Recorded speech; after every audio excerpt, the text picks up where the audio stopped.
In the news, the army says at least 3 soldiers were killed and another 6 others were injured in a Boko Haram attack in Magumeri, Borno State.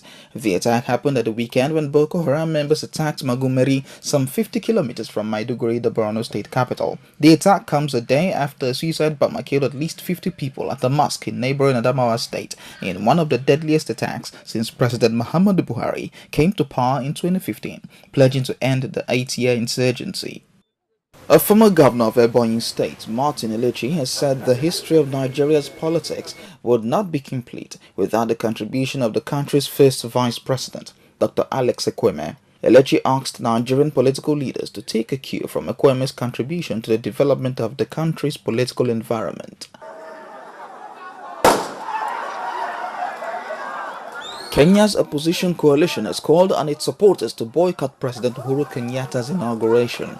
The leaders called on their supporters to shun the event scheduled for Tuesday, November 28. The opposition says they will not recognize Kenyatta as a legitimate president and will only recognize Raila Odinga and his running mate Kalonzo Musyoka as the president and deputy elected by the people. Kenya's government spokesperson have said they were not bothered by the opposition coalition's threat to hold a parallel swearing-in of Raila Odinga as the people's president.